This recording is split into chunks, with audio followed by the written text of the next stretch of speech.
Hey everybody, it's my 20-gallon open-topped office tank, and today we're going to do a little bit of maintenance to it, but at this point I'm not entirely sure what we're going to do to it yet. I just want to start by having a look at it, and we're going to sort of chat about what's going on in there. First of all, my new Apisto that I got from one of my viewers is doing fine. It's over there hiding underneath the heater. Still a bit shy, tends to hide when I come in and walk around the room, but once I sit down in front of the computer, tends to come out and swim around, hang out.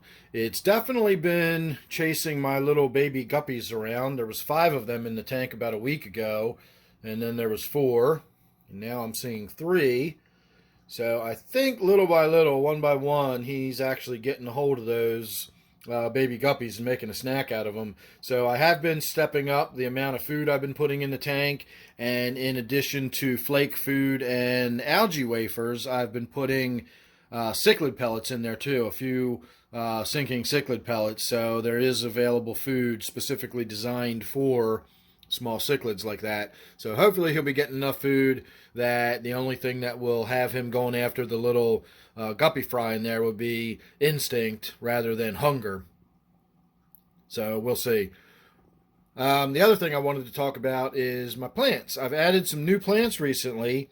And out of all the plants I was worried about, the one that I was least concerned about is the one that's actually doing the worst. And that is my curly pondweed right there, if you can see around all the reflection of my hands.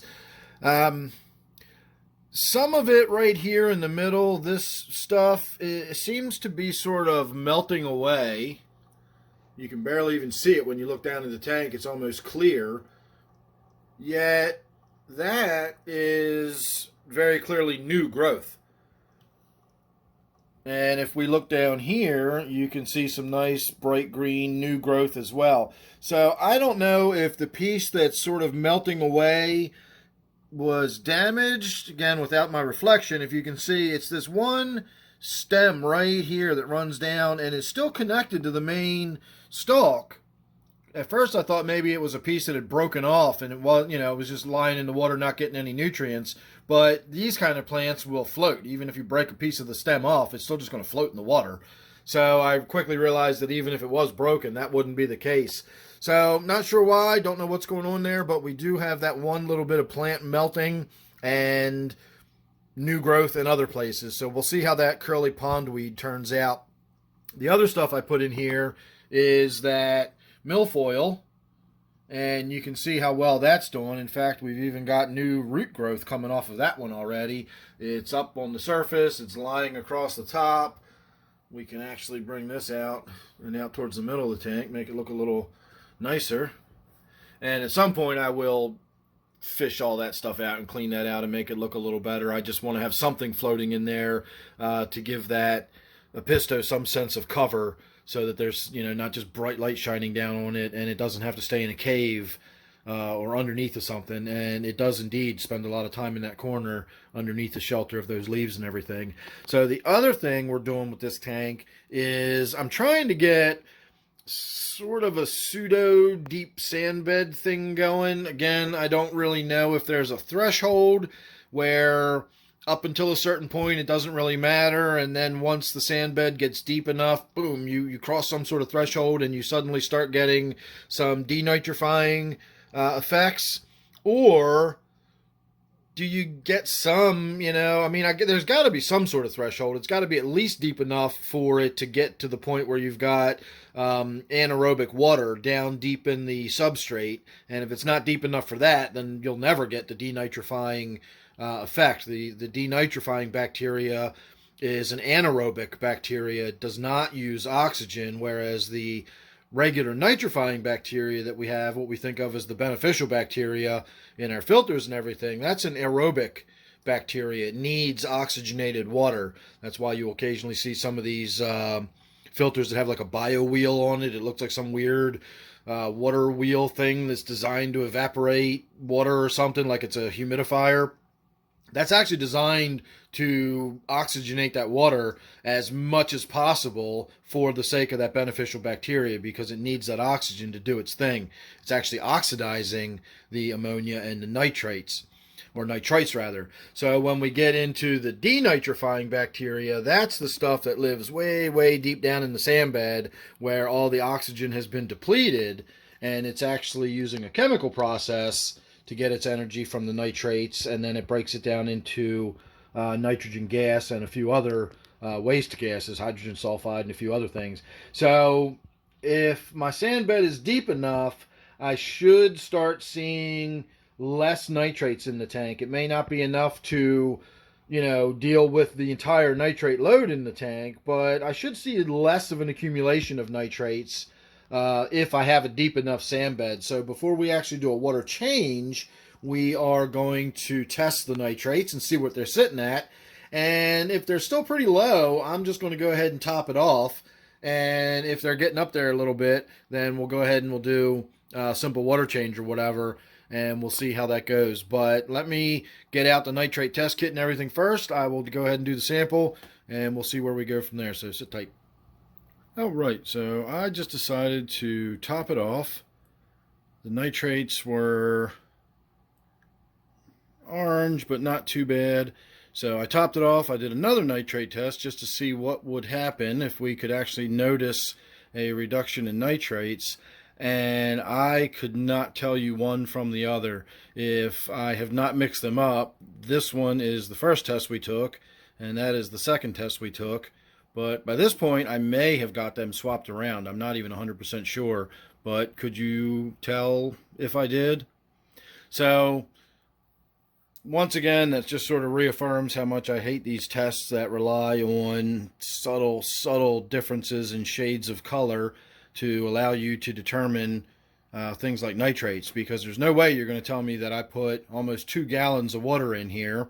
It's a 20-gallon tank. That's almost 10% of the tank's volume. And when you consider the displacement from all the rocks and sand and everything, nearly 2 gallons was probably a full 10%, not a water change, but I added, 10% fresh water into this tank with no nitrates in it, and yet we saw no reduction in color change or anything. So, as I've said before, these nitrate tests are not in any way designed to give you a super specific number down to the, 38 parts per million or whatever. It gives you an idea of the ballpark of where the nitrates are sitting in the tank, which brings me to the idea that nitrates are the one and only factor you should rely on when deciding when to do water changes and stuff. It's really not. In fact, nitrates generally don't have a lot to do with water changes other than using it as sort of a guideline to go by. I use it as sort of a proxy number.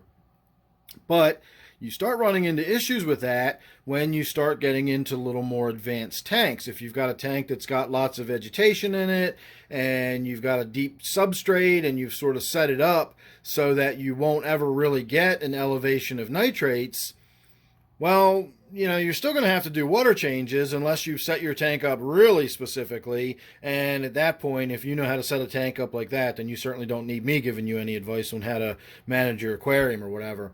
But for the average person who has an aquarium and they feed their fish and they've got some gravel on the bottom of it and it's basically your typical basic beginner style aquarium, using the nitrates to go by is a good proxy. As they elevate in the water, hormones are elevating, your mineralization is being depleted, the redox potential in the water is changing and shifting, your pH is changing, your water hardness might be changing depending on what kind of substrate you have in there. So there's a lot of stuff going on in an aquarium that shifts and changes over time. And while the nitrates themselves are not particularly harmful to fish, despite what so many people seem to insist on, the nitrates themselves are not really that big of a deal for the fish, except in very, very specific circumstances, like if you have newly hatched fry or you're breeding fish or something like that. But again, if you're into the situation where you're breeding fish, you don't need me to give you advice about stuff like that. But for everyday usage, the nitrates getting up there a little bit is not harming your fish at all. But what it does do is give you a good idea of when to do a water change. You don't necessarily have to routinely do it every week. If you don't have any way of checking your water and you want to just sort of stay in a routine of once a week, once every 10 days or something like that, that's fine too.